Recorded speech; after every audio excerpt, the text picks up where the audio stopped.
Hello students, today's second video lecture of chapter 6 that is life processes. If you have gone through the first video lecture, आपने उसमें देखा होगा that we started studying about autotrophic nutrition which is shown by plants. So ये एक plant की leaf यहाँ पे diagrammatically दिखाई गई है. अगर आप ऊपर वाले diagram को देखें, the leaf surface is called as the lamina or leaf plate.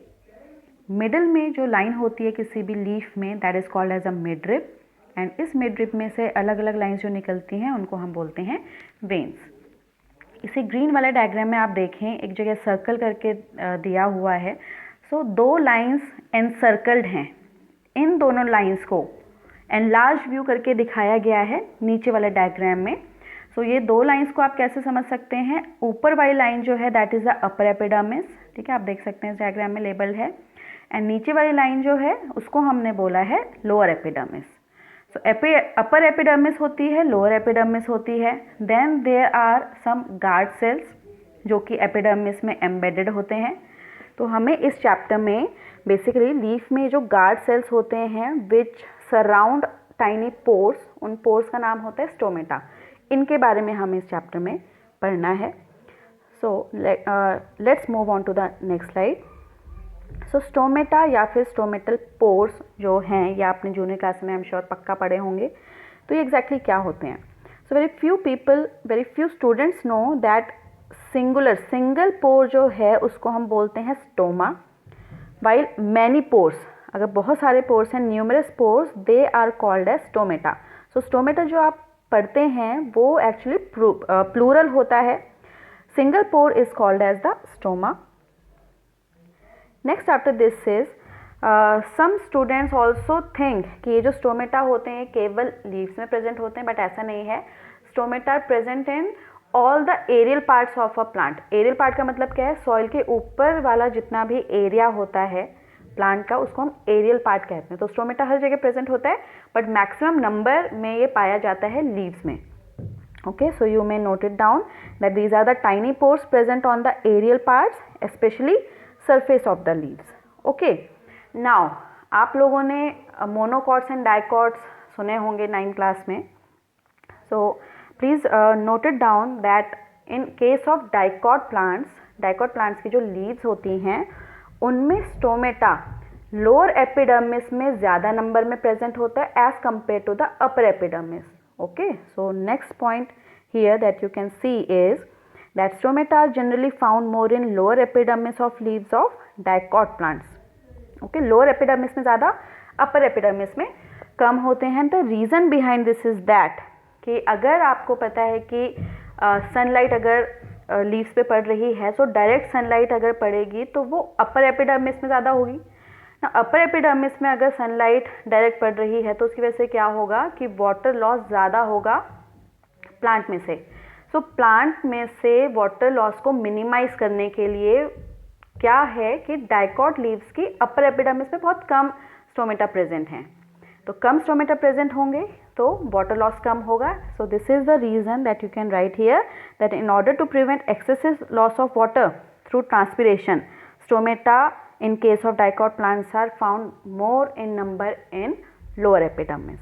Okay, next after this, functions of stomata. There are two functions of stomata. First, exchange of gases.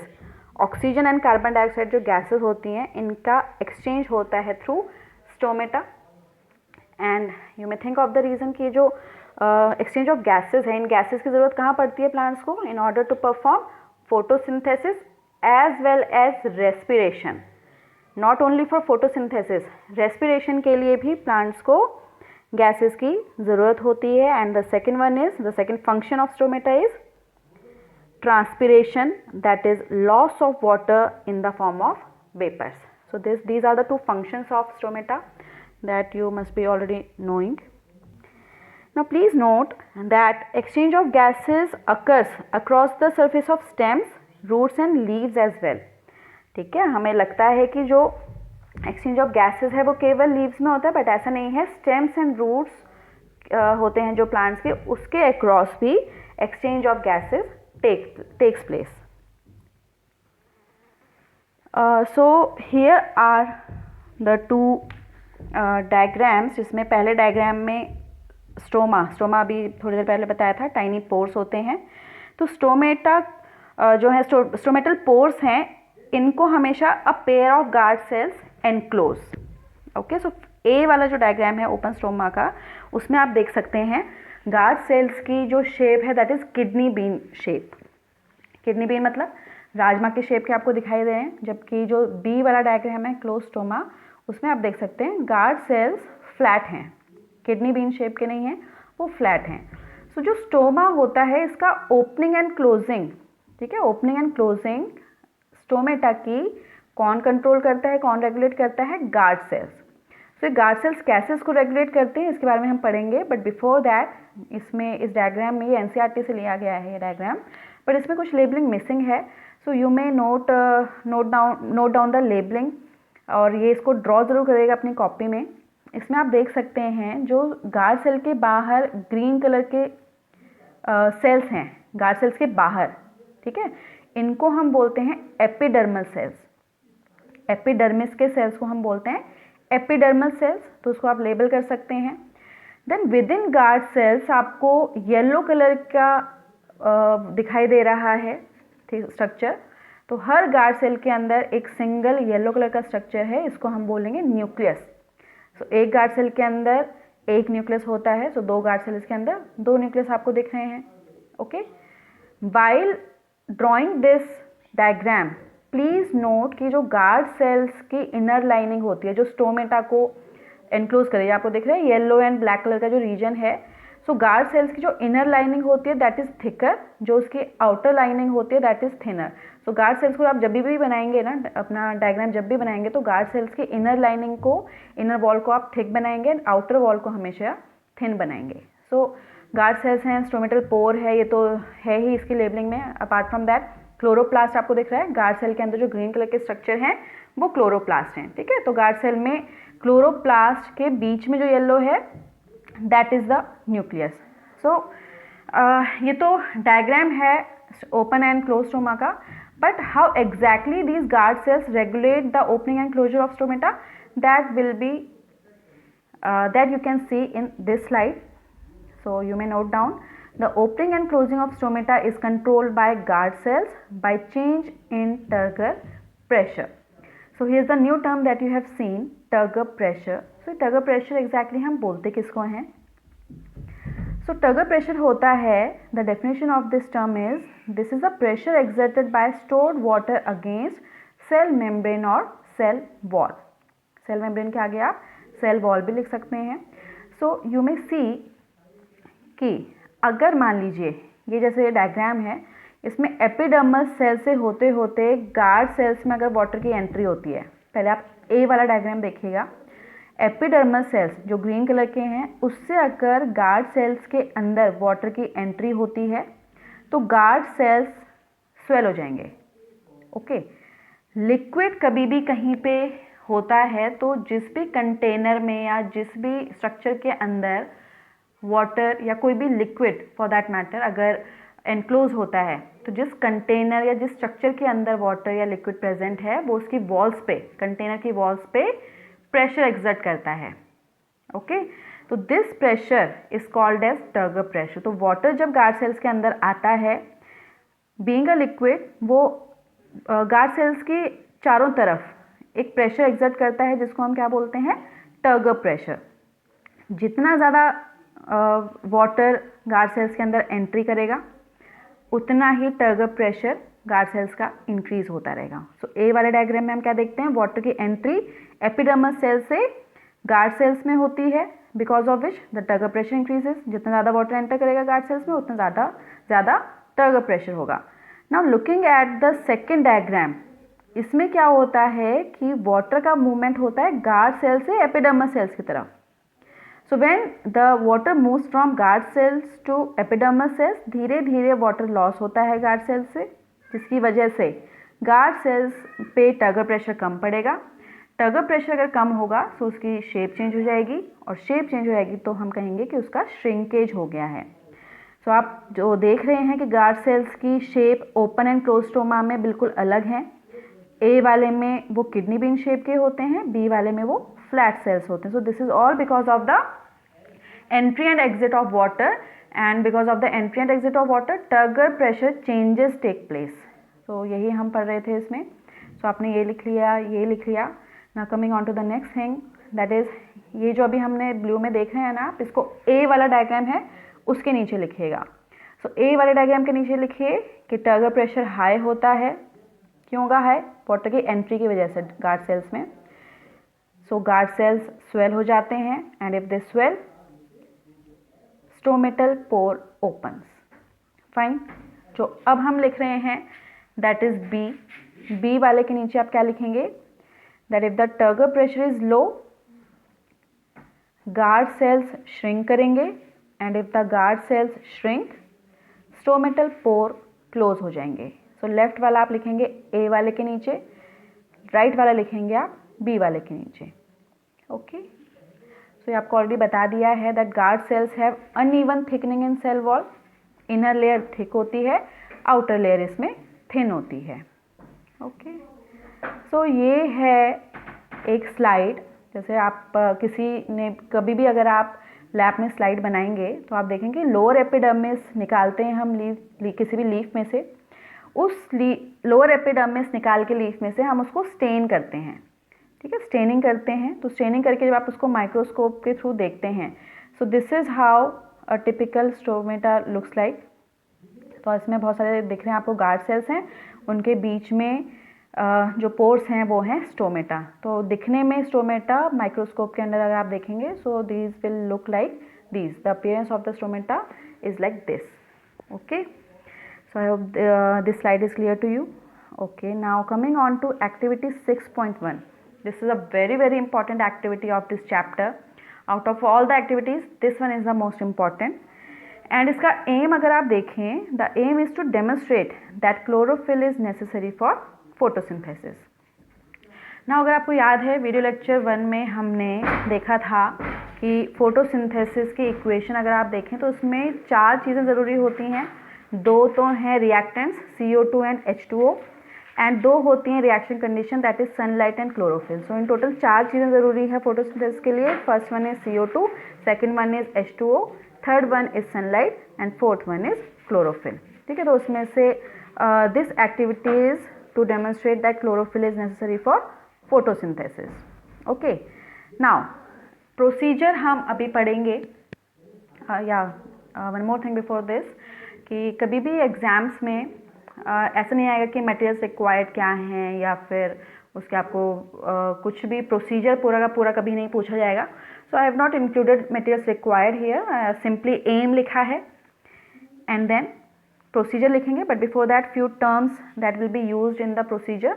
So first लिखिए, देखिए इसमें variegated leaf. Variegated leaf हम ऐसी leaf को बोलते हैं जिसमें एक सिंगल लीफ में ही ग्रीन पार्ट भी होता है और नॉन ग्रीन पार्ट भी होता है.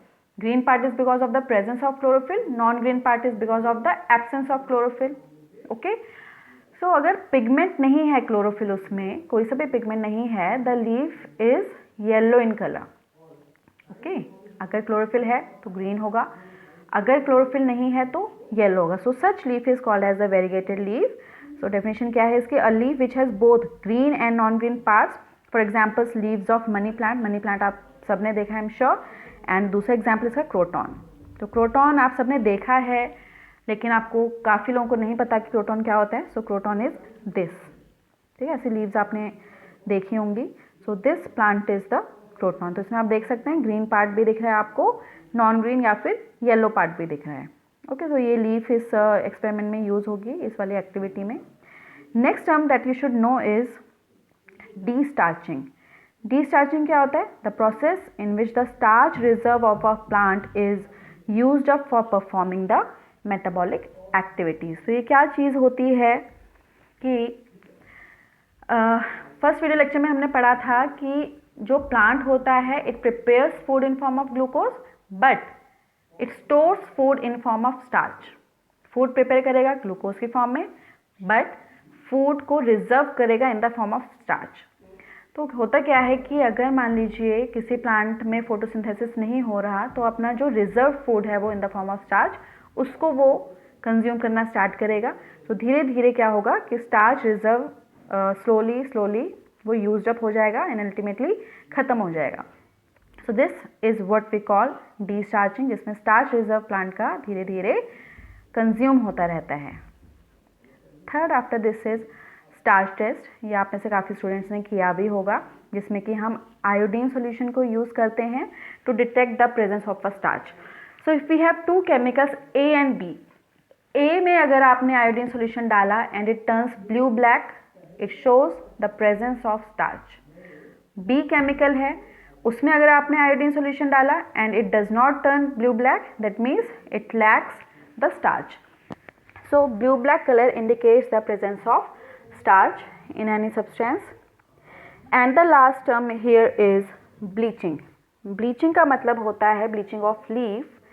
जब भी हम क्लोरोफिल निकाल देते हैं लीव्स में से, ठीक है, लीव्स के अंदर जो ग्रीन कलर होता है, ग्रीन कलर को अगर हम निकाल देते हैं क्लोरोफिल को, this is what we call bleaching. So it is the removal of chlorophyll from the leaf. This is what we call bleaching.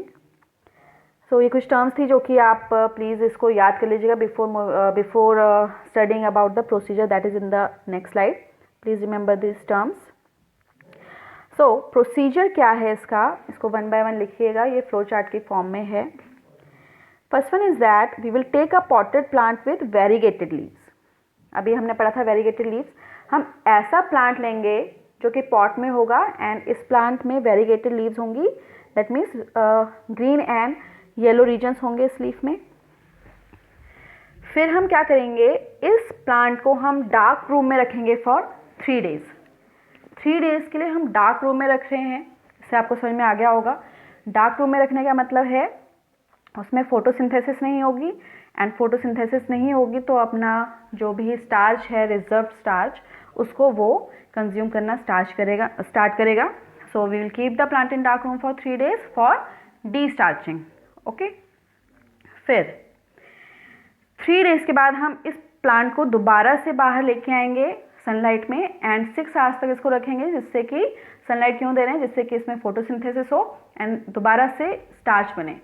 सो आप सोचेंगे कि हमने अगर डी-स्टार्चिंग करवाई है तो दोबारा से हम इसमें स्टार्च क्यों बनवाना चाह रहे हैं। The reason for this is that कि दोबारा से हम इसलिए स्टार्च बनवाते हैं बिकॉज फॉर एनी टेस्ट हमें हमेशा फ्रेश स्टार्च ही चाहिए होता है, बिकॉज जो पुराना स्टार्च होता है वो अच्छे से ब्लू ब्लैक कलर शो नहीं करता। तो in order to obtain a clear blue black colour हमें फ्रेश स्टार्च चाहिए होता है, इसलिए हम दोबारा से प्लांट को सनलाइट में रखेंगे फॉर 6 आवर्स। अब 6 आवर्स हमने जब इसको रख दिया, उसके बाद हम एक लीफ को प्लग करेंगे, ठीक है, तोड़ेंगे लीफ को एंड देन फिर एक वाइट शीट में उसको हम ट्रेस करेंगे, जिसमें कि वाइट शीट में आपको ये बहुत अच्छे से लेबल करना होगा कि उसमें कौन सा ग्रीन वाला एरिया है and which one is the non green area. ठीक है, तो इस स्टेप को अभी हम लास्ट में देखेंगे कि हमने ये किया ही क्यों है। सो अभी आप समझिए, हमने लीफ को तोड़ा, वी प्लग द लीफ, उसके बाद हम उसको रखते हैं बॉइलिंग वाटर में। So we will dip the leaf in boiling water for few minutes, and ये स्टेप इसलिए ज़रूरी है because we want to kill the cells of the leaf, we want to kill the cells of the leaf. And क्यों करना चाह रहे हैं हम सेल्स को किल, जिससे कि उसमें सारी की सारी मेटाबॉलिक एक्टिविटीज़ रुक जाएं एंड स्टार्च जो बना है वो दोबारा से कंज्यूम ना हो। ठीक है, सो लीफ को किल करने का मतलब है कि हम बेसिकली उसके सेल वॉल को डिस्टर्ब कर रहे हैं। Next after boiling in next after keeping it in boiling water, हम रखेंगे इस लीफ को बीकर में जिसमें अल्कोहल होगा। Okay, so we will keep the leaf in beaker containing alcohol and इस पूरे सेटअप को रखेंगे फिर हम एक दूसरे बीकर में जिसमें कि वाटर होगा। इस बीकर को हम बोलेंगे water bath. Okay, so step में लिखा है कि हमने लीफ को रखा है बीकर में, बट इस डायग्राम में लीफ को हमने टेस्ट ट्यूब में रखा है। सो डजेंट मैटर आप उसको लीफ को आप टेस्ट ट्यूब में रखो या बीकर में, but ultimately alcohol and leaf जो है इसको आपको एक दूसरे बीकर में रखना है जिसमें वाटर होगा and this beaker is called as the water bath. So I think आपको वाटर बात समझ में आ गया हो कि क्या है वाटर बाथ। सो हमने ऐसा क्यों किया है, अभी जब हम क्वेश्चंस करेंगे नेक्स्ट वीडियो लेक्चर में, then you will get to understand कि हमने इसको ऐसे क्यों रखा है। So in this step what we have done is that we will be placing the beaker in water bath and heat till alcohol begins to boil. तो ये वाला स्टेप क्यों जरूरी है? It is for bleaching the leaf. So you must be understanding now कि हमने alcohol में इसको इसलिए बॉयल किया है जिससे कि लीफ में से क्लोरोफिल बाहर आ जाए. एंड व्हेन, आपको मैंने स्टार्टिंग में बताया था कि क्लोरोफिल जहाँ पे नहीं होता वो येलोइश होता है कलर. सो येलो कलर तो था ही पहले लीफ में जहाँ पे क्लोरोफिल नहीं था. अब आपने जिस एरिया से क्लोरोफिल निकाल दिया वो रीजन भी तो येलो कलर का हो जाएगा, है ना. सो होता क्या है कि as soon as the bleaching of the leaf is done, तो पूरी की पूरी लीफ एक ही कलर की हो जाती है, येलो कलर की. ठीक है. So after bleaching the leaf will turn yellow in colour. पूरी की पूरी जो लीफ है वो एक ही कलर की हो जाएगी.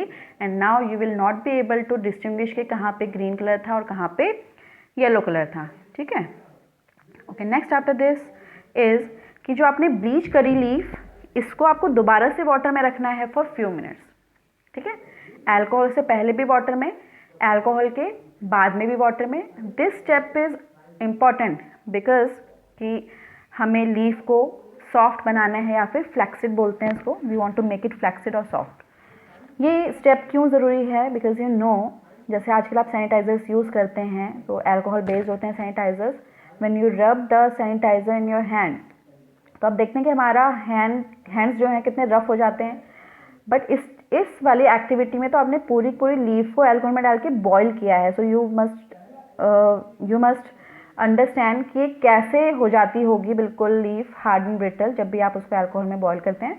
सो इन ऑर्डर, क्योंकि हार्ड ब्रिटल हो जाएगी तो that will be very prone to damage. तो उसको अगर आप केयरफुली हैंडल करना चाहते हैं तो दोबारा से आपको उसे सॉफ्ट बनाना है, जिसके लिए आप ब्लीच लीफ को वाटर में रखेंगे फॉर फ्यू मिनट्स. ठीक है. हर स्टेप की ब्रैकेट में जो लिखा है that is the reason of that step, कि क्यों कर रहे हैं उस स्टेप को. फाइन. फिर हम क्या करेंगे, हमने इस ब्लीच लीफ को जब रख दिया वो सॉफ्ट हो गया, then we will perform the starch test. And now starch test perform करने के बाद हम कंपेयर करेंगे उसको ट्रेस्ड लीफ से. ट्रेस्ड लीफ आपको याद होगा कौन से स्टेप में था. सो हमने जब इसको कंपेयर किया ट्रेस्ड लीफ से, तो कुछ ऐसी ऑब्जर्वेशन आएगी. सो दिस ऑब्जर्वेशन शोज, ए वाला जो है बिफोर टेस्ट, ये ट्रेस्ड लीफ आप इसको बोल सकते हैं जो आपने वाइट शीट में बनाई थी, green and non green part. After test you will see कि जहाँ जहाँ पे ग्रीन पार्ट था वहीं पे ब्लू ब्लैक कलर आया है. So what does this show? This shows कि जहाँ पे क्लोरोफिल था केवल वहीं पे स्टार्च फॉर्मेशन हुई है, स्टार्च वहीं पे प्रेजेंट था. And that is the reason कि ग्रीन वाले एरिया में ही ब्लू ब्लैक कलर आया है. तो जहाँ पे पहले क्लोरोफिल नहीं था, क्लोरोफिल नहीं है तो फोटोसिंथेसिस नहीं होगी, फोटोसिंथेसिस नहीं होगी तो स्टार्च नहीं बनेगा. दैट इज़ द रीज़न कि before test and after test जो कुछ रीजन है वो तब भी येलो ही रहेंगे, जबकि जो ग्रीन वाला पार्ट था before test that will turn blue black after test.